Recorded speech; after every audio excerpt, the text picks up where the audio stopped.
5ই August Sheikh হাসিনার পতনের পর ডক্টর ইউনূসকে এদেশের শাসন ক্ষমতায় বসায় এদেশের ছাত্র জনতা, আর পরিবেশ উপদেষ্টা হিসেবে রিজওয়ানা হাসানকে দায়িত্ব দেয় ডক্টর ইউনূস। তারপর শুরু সেন্ট মার্টিনের বাসিন্দাদের দুর্ভোগের। সেন্ট মার্টিনের পরিবেশ রক্ষার নামে সেখানে পর্যটক প্রবেশ নিষিদ্ধ করলেন, পরে ব্যাপক প্রতিবাদের পর সীমিত করলেন, রাতে অবস্থান করতে পারবে না, দিনে গিয়ে দিনে চলে আসতে হবে পর্যটকদের। এরকম আরও অনেক আজগুবি নিয়ম চালু করেছেন এই উপদেষ্টা। মূলত সেন্ট মার্টিনে যারা বসবাস করেন, সেন্ট মার্টিনের বাসিন্দাদের আয়ের মূল উৎসই হলো পর্যটক না গেলে তাদের আয়ের পথ বন্ধ, ফলে তারা নিদারুণ দুঃখ কষ্টে আছেন।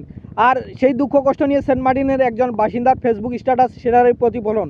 ফেসবুকে তিনি একটা স্ট্যাটাস দিয়েছেন, আসুন আমি পরে শোনাই তিনি কি বলেছেন। আর কতটা বিপর্যস্ত হলে দেশবাসীর সামনে সেন্ট মার্টিনের আসল খবর পৌঁছাবে? সেন্ট মার্টিনকে কেন পুরো দেশবাসীর দৃষ্টির আড়ালে নিয়ে যাওয়া হলো? কেন দ্বীপের স্থানীয় ছাড়া কাউকে ঢুকতে দিচ্ছে না? কারো বন্ধু বা আত্মীয় যেতে চাইলেও কেন উপজেলা নির্বাহী কর্মকর্তার লিখিত অনুমতি নিয়ে সেন্ট মার্টিন যেতে হবে? এখনও কি মিয়ানমারের রাখাইন স্টেটের দিক থেকে হুমকি আছে, যেটা বলে গত বছর এই নিয়ম চালু করেছিল? সাংবাদিক, চাকরিজীবী, এনজিও প্রতিনিধি সহ অন্যান্য যারা দ্বীপে কাজ করে তাদেরও কেন লিখিত অনুমতি নিতে হচ্ছে?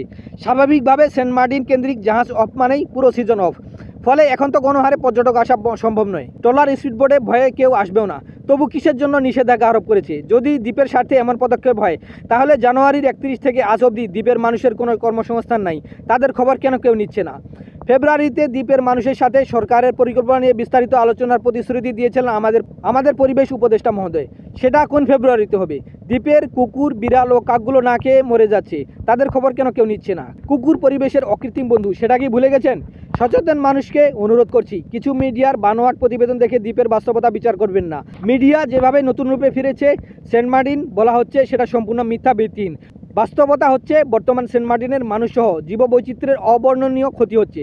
অনেক কুকুর, বিড়াল ও কাক মারা যাচ্ছে খাদ্যের অভাবে। ক্ষুধার্ত প্রাণীগুলো প্রতিনিয়ত কচ্ছপ ও মানুষকে আক্রমণ করছে খাবারের জন্য। এটা কি প্রকৃতির নতুন রূপ? অনেককে দেখলাম ঝিনুক বালি দৃশ্যমান হয়েছে বলে প্রশংসা করতে। ওনারা জানেন না এটা প্রকৃতির অশনি সংকেত, ভয়াবহ ভাঙ্গনের সংকেত।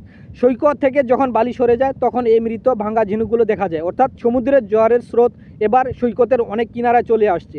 এটা কখনো প্রকৃতির প্রকৃত রূপ নয়, বরং এটা প্রচারের ফলে অনেকে রাতের অন্ধকারে বস্তা পাচার করছে হাঁস মুরগির খাবার তৈরি করার জন্য। কাসিমের বাচ্চা অবমুক্ত করার বিষয়টি প্রায় 2 যুগ ধরে চলে আসছে, কিন্তু হঠাৎ দেখলাম মিডিয়া এখন সেটাকে নতুন অর্জন বলে প্রচার করছে, অথচ আগে আরও বেশি কাসিমের বাচ্চা অবমুক্ত করা হতো।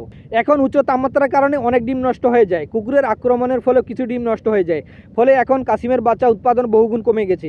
আগের চেয়ে যেখানে অনেক কম বাচ্চা সমুদ্রে ছাড়া হচ্ছে, সেটাকে কি প্রকৃতির নতুন রূপ বলা যায়? আয় না থাকায় গ্যাসের চুলার পরিবর্তে মানুষ আবারও মাটির চুলা ব্যবহার শুরু করেছে। এখন কেয়া গাছ কেটে লাকড়ি সংগ্রহ করছে। এটা কি প্রকৃতির নতুন রূপে ফিরেছে, নাকি আবারও ধ্বংসের দিকে নিয়ে যাচ্ছে? 31 জানুয়ারি থেকে কর্মহীনতা দ্বীপের মানুষকে এক অভিশপ্ত লাইনে নিয়ে এসেছে। বর্তমানে ভয়াবহ অর্থনৈতিক সংকটে পড়েছে প্রবাল সমৃদ্ধ দ্বীপ সেন্ট মার্টিনের বাসিন্দারা। অবস্থা এমন হয়েছে যে দিনে 2 বেলা আহার জোগাতেও অনেক পরিবার হিমশিম খাচ্ছে। ফলে বাধ্য হয়ে প্রায় 5 শতাধিক মানুষ দ্বীপ ছেড়ে অন্যত্র জীবন জীবিকার অন্বেষণে স্থানান্তরিত হয়েছে। টেকনাফ, উখিয়া ও কক্সবাজারে অটোরিকশা ভাড়া নিয়ে চালাচ্ছেন অনেকে। কক্সবাজার সৈকতে ক্যামেরাম্যান হিসেবে অনেকে কাজ করছেন। যাদের বাইরে যাওয়ার সুযোগ ও সামর্থ্য নেই, তাদের করুণ অবস্থা দেখলে যে কারো চোখে পানি আসতে বাধ্য। আর সেই দৃশ্য আড়াল করতেই দ্বীপে বাইরের লোক ঢুকতে দিচ্ছে না।